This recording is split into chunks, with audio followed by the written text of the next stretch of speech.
We got Perseverance rover finds evidence that suggests ancient microbial life might have existed on Mars. NASA's Perseverance rover discovered leopard spots on a rock nicknamed Cheava Falls in Mars' Jezero crater in July. I would call it Jezero, but it's America and it's English. CNN, the NASA Perseverance rover may have found a pivotal clue that centered to its mission on Mars, geological evidence that could suggest life existed on the red planet billions of years ago. The robotic explorer came across a vein-filled red rock on July 18 that appears to be scattered with leopard spots.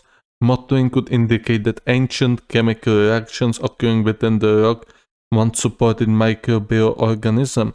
These spots are a big surprise, said David Frenner, a member of the NASA Perseverance science team and an astrobiologist at the Queensland University of Technology in Australia. In a statement on Earth, these types of features in rocks are often associated with the fossilized record of microbes living in the subsurface. The research is still preliminary and NASA scientists haven't yet confirmed how the rock was created, which would require studying it on Earth, which is not possible at the moment. But the arrowhead-shaped specimen could help the Perseverance team unlock whether Mars was once a planet hospitable to life. Probably it was, I think, obviously there was a lot of activity from the volcanoes, and the Mars atmosphere is thin. It's very thin, and that is going to make it tough to actually terraform it, because you're gonna have suns, storms, just wiping out the atmosphere from it every once in a while. So we kind of have to find a way to thicken it. Obviously, we have to find a way to create a ozone layer there as well. There's a lot of stuff we have to do on Mars before we'll be able to actually colonize it. And maybe we should be able to, well, not should, but maybe we could look into how to make the Martian crust move, meaning like the continents on Earth move the continent's crust move on Earth. However, it does not move on Mars. So we should probably take a look on just how could we theoretically fix it, because hey, it's a big part of a life on Earth that the land moves around and it's kind of rotates or does not stay the same like on Mars. I think this is one of the bases to a successful life, that you have the crust moving around, obviously the water as well. Those two are probably the basics for successful creation and sustainability of life. We are absolutely thrilled to have this sample in the bag, said Bryony Horgan, co-investigator on the Perseverance rover mission and professor of planetary science at Purdue University in West Lafayette, Indiana, in an email. This rock is exactly the type of sample that we came to Mars to find, and we can't wait to get it into our labs back here on Earth, she said.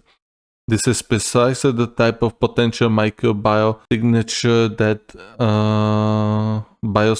that was envisioned when NASA designed the Mars 2020 mission.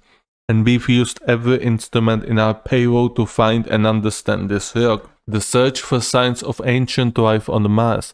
The rock, nicknamed Cheava Falls, was one of the Grand Canyon's waterfalls intrigued scientists for multiple reasons. While veins of calcium sulfate present clear evidence that water crucial for life once ran through the rock, the rover used its scanning habitable environments with Raman and luminescence for organics and chemicals, or SHAROC instrument, to identify organic carbon-based molecules within the rocks, and the irregular shaped leopard spots tested by the rover's PIXEL instrument, short for Planetary Instrument for X-ray Lithochemistry, detected iron and phosphate within the features, said Morgan Cable, a research scientist on the rover team, in a video shared by NASA Jet Propulsion Laboratory in Pasadena, California. We have never seen these three things together on Mars before, Cable said. The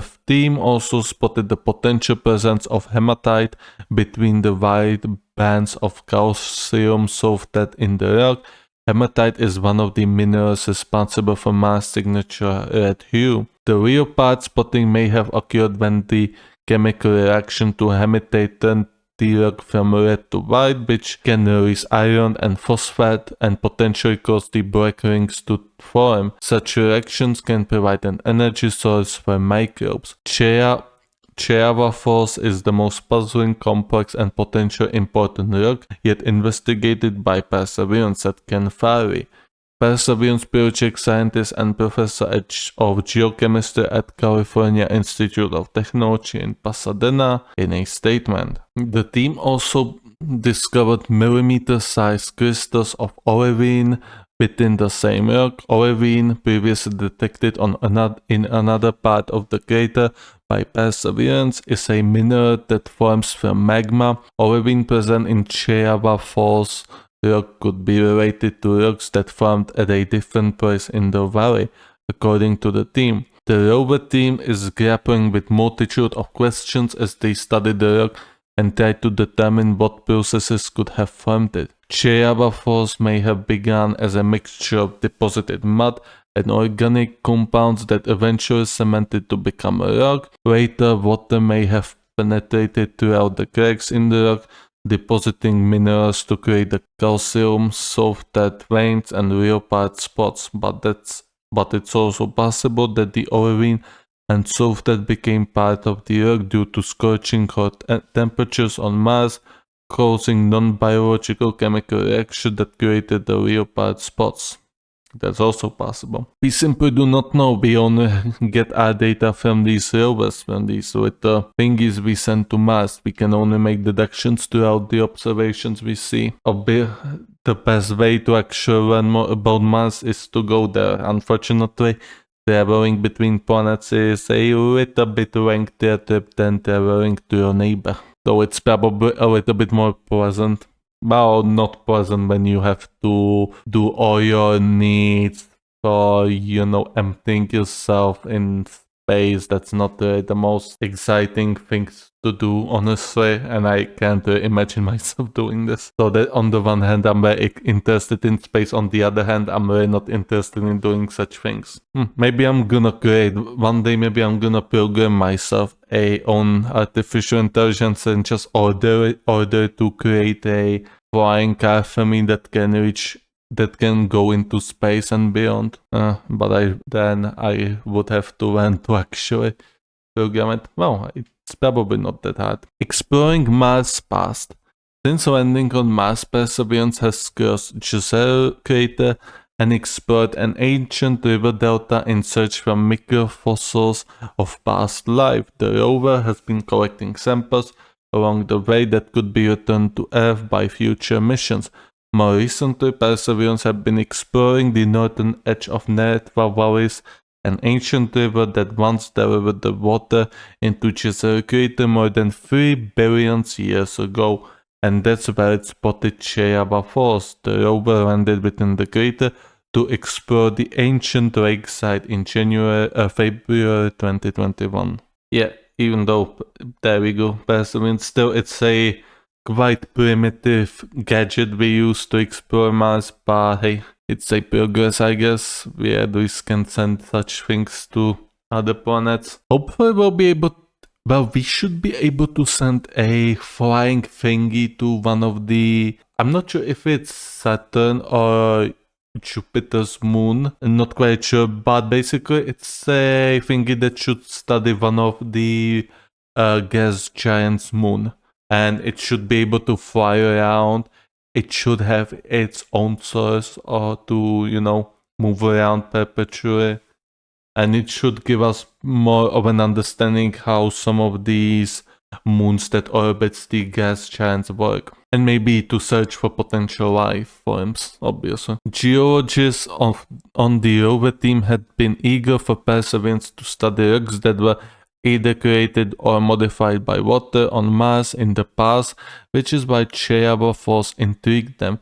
We have designed the route for Perseverance to ensure that it goes to areas with the potential for interesting scientific samples, said Nicola Fox, Associate Administrator for NASA's Science Mission Directorate. In a statement, this trip to the Neretva Falls riverbed paid off as we found something we've never seen before, which will give our scientists so much to study. The hard road to finding proof of life. In April, NASA said that NASA said the original complex multi-mission design for the program intended to return Perseverance's sample to Earth, called Mars Sample Return, was no longer feasible in its current architecture due to budget cuts and a delayed return date. The agency has opened up a call to NASA centers and industry to develop a new plan that combines innovations with lessons learned from proven technology. It is the hope of NASA leadership to return samples to Earth by the 2030s with less complexity, costs, and risk than originally planned, and the agency is expecting to have answers for how best to return samples from Mars by the fall, said NASA Administration Bill Nelson during an April news conference. Meanwhile, Perseverance continues its crucial investigative journey on Mars and will begin climbing the rim of Jezero crater soon. This discovery has come at such a critical time while NASA is reconsidering the best way to get these samples back to Mars via Mars Sample Return, Horgan said. It shows just how important and unique our suite of samples is, and just how much we could learn about the beginnings of life on Earth-like planets. It also feels very fitting that Jezero threw us one final surprise before we leave the ancient river and lake sediments of the crater floor and start climbing the rim. As the Perseverance team says, returning these samples is the only way to know whether life ever existed on Mars. We have zapped that rock with lasers and X-rays and imaged it richer day and night from just about every angle imaginable. Farley said, scientifically, Perseverance has nothing more to give. To fully understand what really happened in that Martian river valley at Jezero crater billions of years ago, we'd want to bring that Cheava Falls sample back to Earth so it can be studied with the powerful instruments available in laboratories. And this is the end of the article. So I'm not sure how they plan to get those samples back. We'll see about that. I'm probably gonna take a little bit of a closer look into how they intend to bring it back, because as I said, I am interested in space exploration and such. So I'm gonna make the effort to actually learn a bit. But yeah, this is exciting news. If we find that there used to be life on Mars, it's going to be a huge discovery. And it's going to be a little bit of a question about it never came to be. So, like, was it the volcanic activity? Probably yes, because as I said, the crust of Mars simply does not move, which means those volcanoes were advancing a spot and they grew to a gargantuan sizes, which probably killed the atmosphere. It's quite likely. But we don't know for sure, and we can only learn it by observing.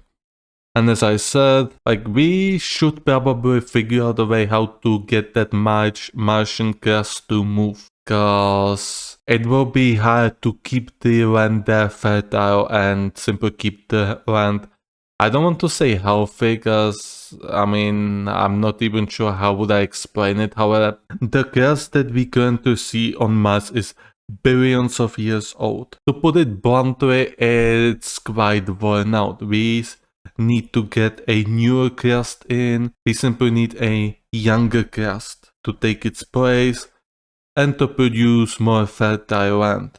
I mean, obviously Martian land is not fertile. However, in the long term, if we were to actually terraform the planet, we're gonna need a fertile land, as well as we need to somehow figure out the way to control the gravity or increase the Martian gravity, because humans simply cannot sustain the Martian gravity for long, because it's simply too small.